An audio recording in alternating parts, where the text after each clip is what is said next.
Fala galera, sejam muito bem-vindos a mais um vídeo. Hoje, como eu prometi, de manhã, um pouquinho antes do almoço, eu vou trazer mais um vídeo, agora um pouco mais organizado, falando a respeito dos detalhes da negociação que aconteceu entre a Netflix e a Warner, possivelmente um dos dias mais importantes da história do entretenimento, que vai ser lembrado por muito tempo, seja por motivos bons ou motivos ruins. Então, vamos lá! E aqui usando, uma camiseta de Rick and Morty, uma das melhores séries da Netflix, Aqui um pôster, de Harry Potter, um dos melhores filmes aí da Netflix, então resta a gente ver até onde essa mistura vai rolar.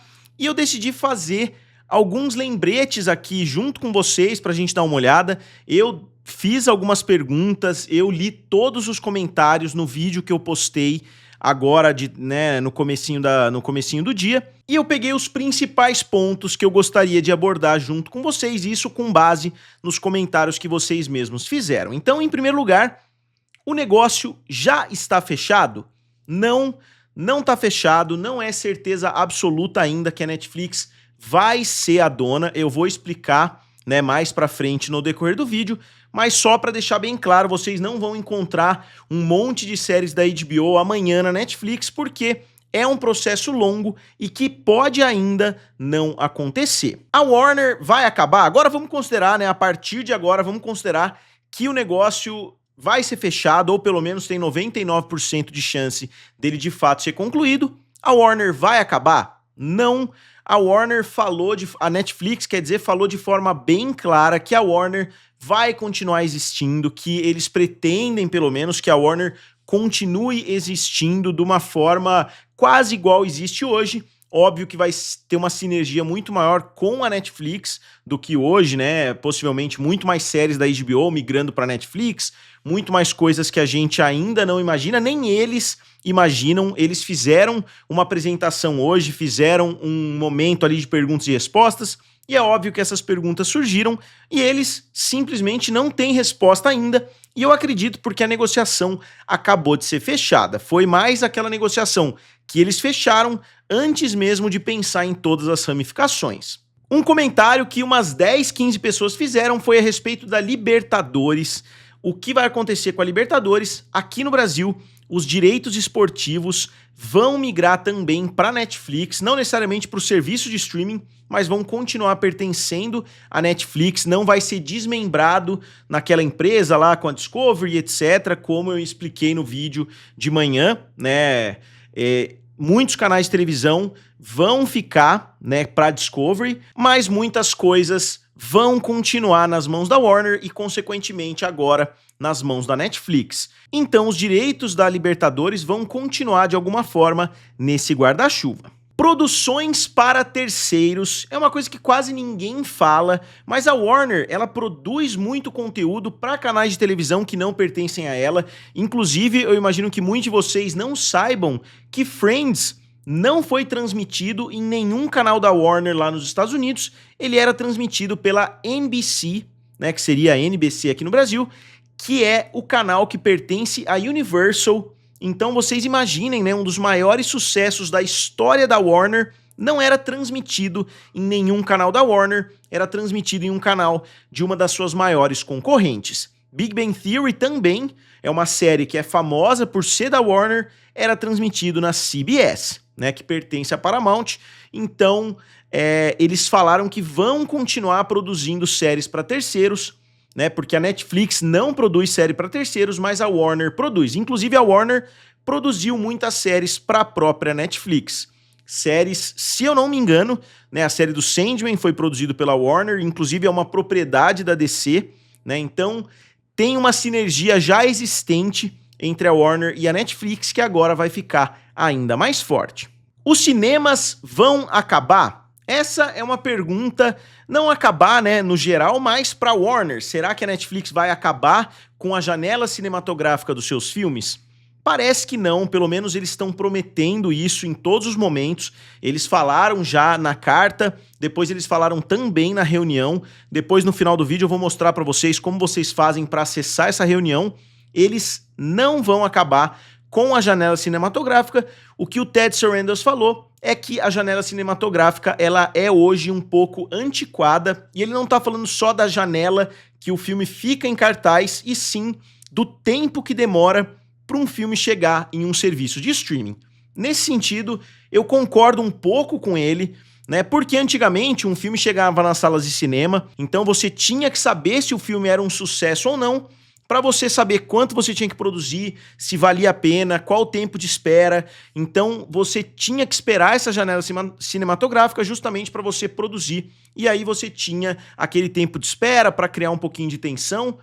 Eu acho que isso é benéfico, mas eu acredito que dá para dar uma diminuída sim no tempo. Eu tenho o quadro aqui Clube da Bilheteria, e eu peguei uns 10 exemplos diferentes, aleatórios, e a grande maioria dos filmes, até o quinto final de semana, já fizeram mais de 90% do valor que eles vão fazer até o final da sua corrida. Só que aí os filmes não ficam 5 semanas, eles ficam 10 semanas, 11 semanas, 12 semanas. Eles ficam a maior parte do tempo, digamos assim. Se um filme ficou 12 finais de semana, nos últimos 7 ele trouxe cerca de 10% do valor. Então, se vale a pena ou não, será que se as pessoas acostumarem a assistir o filme nas primeiras 3, 4 semanas, será que você não vai compactar somente esse dinheiro, trazendo mais lucratividade, né, para salas de cinema, porque vai ter sempre lançamento e as pessoas vão saber que o filme vai ficar por menos tempo? Então, eu acho que dá para estudar sim, diminuir um pouquinho essa janela cinematográfica, porque os filmes não tem motivo para ficar 3 meses, 4 meses nas salas de cinema. Mas, novamente, eu acho que é uma conversa muito mais complexa que a gente pode ter em um vídeo separado. Por que agora? Essa pergunta foi levantada, inclusive, na reunião. Eu já tinha feito esses quadros, mas eu achei legal que essa pergunta foi levantada. E a pergunta foi a seguinte: pô, por que vocês não compraram quando a Discovery comprou, né? Tava muito mais barato e etc. Eles falaram que não sabiam, que foi meio de sopetão, né? Essa fusão da Discovery com a Warner, né? Pegou todo mundo de surpresa. E eles não imaginavam que a empresa estaria à venda de forma tão rápida. E é uma oportunidade única, né? Porque, na minha opinião, só existem 2 ou 3 empresas, né, tão relevantes a esse ponto, que seria a Disney, a Warner e a Universal, que eu acho que justificariam um pagamento de 82 bilhões de dólares, assim, né, de forma tão rápida, de forma tão surpreendente. E foi justamente a justificativa que a Netflix deu, né, que é uma propriedade muito valiosa, que eles não sabiam até 1 mês atrás, 2 meses atrás, que estava à venda. Então, por isso, o agora, né, é o momento ideal, porque agora é o momento que a empresa estava à venda. Se eles não comprassem, ou uma Paramount, ou uma Apple, ou uma Comcast iam comprar, e eles iam perder a Warner para sempre. E a HBO Max? Essa talvez tenha sido a pergunta mais frequente nos comentários, pelo menos até o momento. Lembrando que não dá para confiar 100% no que o Ted Sarandos fala, no que a Netflix como um todo fala, porque eles costumam mudar muito de ideia. Inclusive, 1 mês atrás, ou alguns meses atrás, o Ted Sarandos falou numa reunião que ele não tinha interesse nenhum em comprar um estúdio de legado, né, em comprar uma Warner, em comprar uma Disney, e agora, pouco tempo depois, ele de fato comprou, né? Então, eles mudam muito de opinião, né? Teve o negócio do compartilhamento de senhas, que eles falaram que nunca iam banir o compartilhamento de senhas, que eles nunca iam colocar anúncios, e eles já voltaram atrás em tudo isso. Então, tanto em relação à janela cinematográfica, a Warner não ser absorvida de forma direta pela Netflix, a essa situação da HBO Max, tudo isso pode mudar. Tudo vai depender de como o andar da carruagem vai ser. Outra pergunta bem frequente foi: o preço vai subir? Eu acho quase garantido que o preço vai subir, porque os preços de streaming sempre sobem. Então eles vão continuar subindo. Eles falaram que vai ser mais barato pro consumidor que assina os 2 serviços. Então, se você assina Netflix, se você assina Warner, pode ser que você tenha um preço de assinatura um pouco mais barato, justamente por isso, porque eles vão fazer algum pacote, eles vão fazer alguma coisa nesse sentido, mas a promessa, pelo menos, é que você vai poder sim ter uma assinatura da HBO Max sem ser um assinante Netflix, que eu vi muita gente falando: pô, quer dizer que agora para eu assistir Game of Thrones eu vou ter que assinar a Netflix, ou alguma coisa nesse sentido. Então ainda não tá claro. Como eu disse, não tem nem como saber essas respostas, porque ainda não tá claro nem para eles, nem para os chefões ali da Netflix, ou se tá claro, eles não vão falar, porque a estratégia pode mudar a qualquer momento. Uma coisa que eu acho que é natural a gente prever é a diminuição do conteúdo. Por isso a pergunta, né, o conteúdo vai diminuir? Eu acho que a resposta já é bem simples. O conteúdo eu imagino que vai diminuir sim, porque você tem duas grandes empresas, né? Vamos dizer que cada uma delas produza 1000 conteúdos. Agora eles vão fazer pacotes, vão fazer isso, vão fazer aquilo. É muito natural que ao invés de cada uma delas produzir 1000 conteúdos, cada uma delas pode passar a produzir 700 conteúdos, 800 conteúdos, e você vai agradar o consumidor, porque ele vai estar comprando aquele pacote. Então, eu pelo menos acredito que a chance do volume de conteúdo diminuir bastante é real, né, digamos assim, e eu acho que é bem provável que aconteça. Novamente, o vídeo de hoje ainda não é uma análise mais aprofundada, eu ainda estou abordando todos os tópicos, eu pretendo fazer alguns vídeos, algumas análises mais específicas para alguns desses determinados assuntos.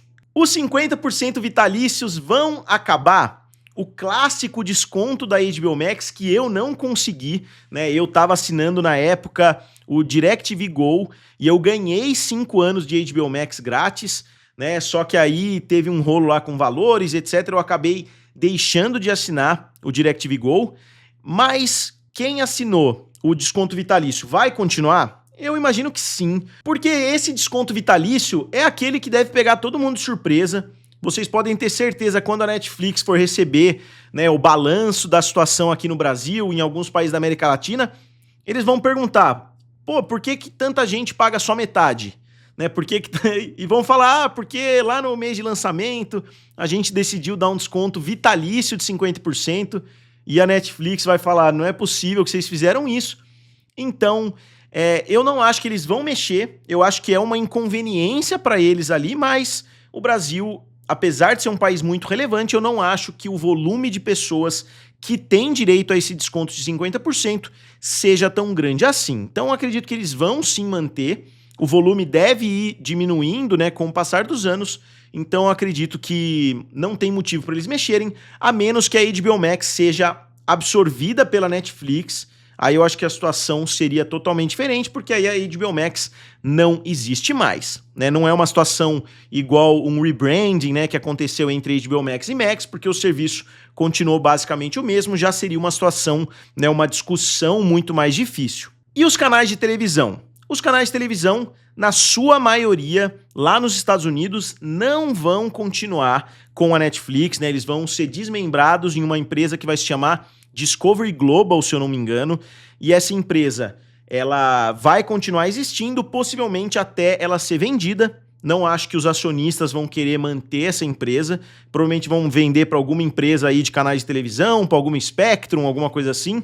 Então, alguns canais, os canais esportivos lá nos Estados Unidos vão continuar sendo, né, uma empresa separada, não vão para a Netflix, né, a TNT Sports, a CNN vai continuar sendo dessa empresa, os canais da Discovery principalmente, e imagino eu que a maioria dos conteúdos da Discovery vão continuar com essa empresa nova, né, que vai ser a Discovery Global, enquanto aqui no Brasil, pelo menos, a gente vai ver, né, o conteúdo esportivo migrando para Netflix.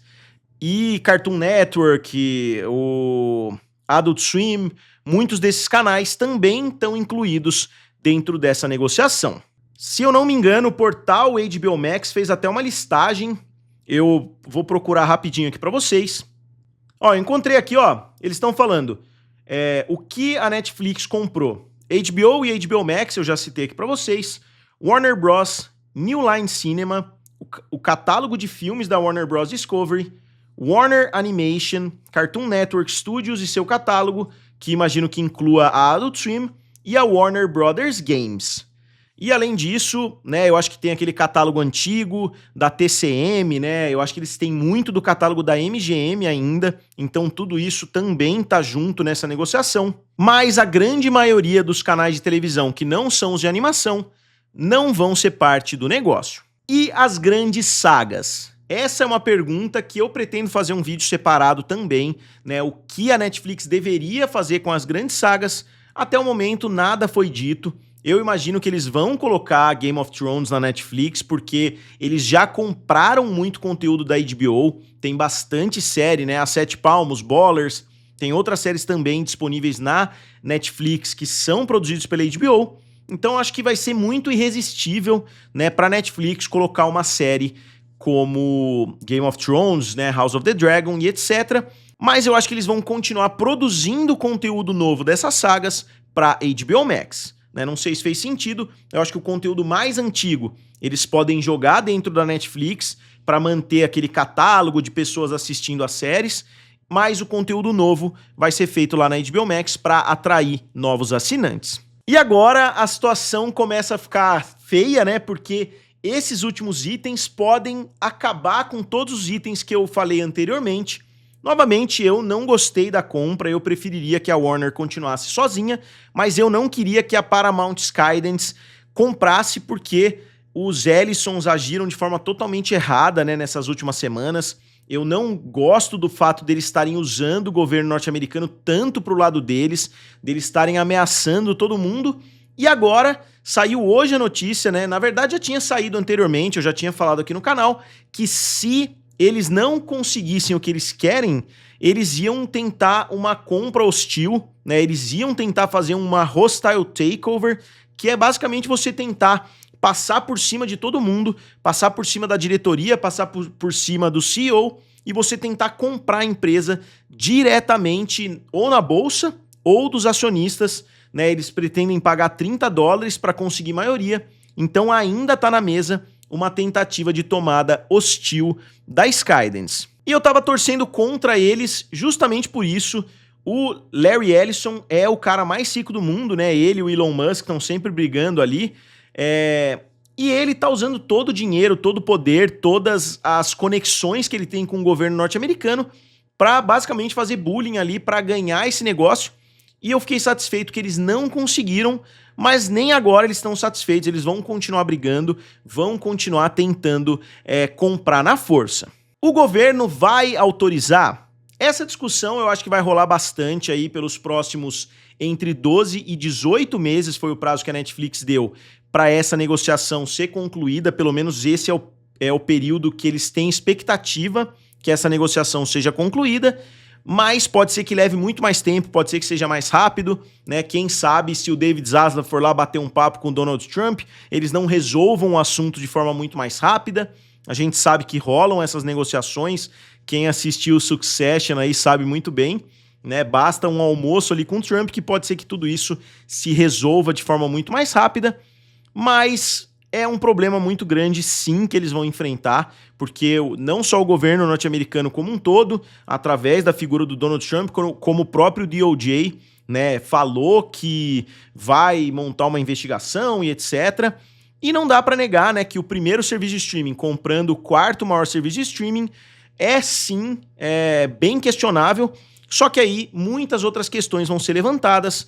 Se o YouTube for considerado um serviço de streaming, a Netflix não é nem o maior serviço de streaming, aí você tem o TikTok e o Instagram, que são muito maiores do que a HBO Max a essa altura, né? Então aí você consegue jogar sujeira na água, né, digamos assim, e confundir toda a situação, e aí não vai parecer tão absurdo a Netflix comprando a Warner. E eu só coloquei esse último aqui porque eu achei legal essa artezinha aqui da Netflix. Se é um monopólio, aí, novamente, a questão é muito mais profunda, né? Se é considerado um monopólio, eu acredito que a Warner e a Netflix vão ter juntas um pouco mais de 30% do mercado, porque a Netflix, em termos de visibilidade, ela tem hoje entre 20% e 30%, depende de como você define, né, o que é um serviço de streaming, mas seria entre 20% e 30% das visualizações dos serviços de streaming são da Netflix, só que a Warner tem muito menos do que a Netflix, então você adiciona 20% a mais somente. O que a Netflix tem de volume, você adiciona 20% em cima. Então não é uma diferença tão grande assim, porque a Netflix ela já é tão grande que ela, por conta própria, já poderia ser considerada um monopólio, dependendo da forma que você olhar, só que ela teve um crescimento totalmente gradual. Então a compra da Warner não é aquela mudança absurda, né, em termos de proporção, né? Se a gente olhar o catálogo, aí tudo bem, mas se a gente olhar a visibilidade nos serviços de streaming, a diferença não seria tão grande. A Netflix saltaria aqui no The Gauge, por exemplo, de 8% para 9,3%. É uma diferença razoável, mas não é uma diferença tão grande assim, não é como se ela estivesse indo de 8% para 15% do mercado, né, praticamente dobrando de tamanho, mas é uma discussão que vai acontecer sim nas próximas semanas. Novamente, né, tem muita coisa, eu vou até olhar aqui na reunião se faltou alguma coisinha só para eu abordar aqui junto com vocês, né, eles fizeram uma reunião bem rápida, bem focada, né, bem interativa, eu vou mostrar rapidinho aqui para vocês os slides que eles passaram, né, para quem quisesse ver pelo menos. Então não tem nada muito absurdo, eles basicamente ficaram falando bem da Warner, né, bem deles mesmos, que vai ser muito bom essa junção e tudo mais. E o resto que eles falaram, eu acho que eu consegui dar uma resumidinha bem legal para vocês. Novamente, vou passar devagarzinho aqui para vocês darem uma olhada no que foi abordado. Então, pessoal, agora como sempre, eu gostaria de saber de vocês o que vocês acharam dessa compra. Tem algum ponto que eu não abordei? Novamente, eu li praticamente todos os comentários, pode ser que alguns tenham chegado ali, eu não consegui ver, mas eu li tudo e eu até recortei alguns, eu não vou colocar aqui no vídeo também, porque vai dar um trabalho do caramba, mas eu dei uma resumida legal nas informações. Se vocês quiserem mais detalhes, digam nos comentários que eu vou continuar lendo. Eu vou continuar lendo bastante a respeito desse assunto, vendo vídeos, né, de analistas lá que são insiders na indústria e eu trago vídeos aqui para vocês conforme esse assunto for avançando. Mas eu gostaria que vocês dissessem aqui o que vocês acham que vai acontecer no futuro. Vocês acham que a Netflix vai conseguir concluir essa negociação ou não? Vocês acham que os Ellisons, que o governo americano vão conseguir bloquear essa compra? Como sempre, digam aqui nos comentários, curtam o vídeo e se inscrevam no canal. Valeu! E nos vemos em breve.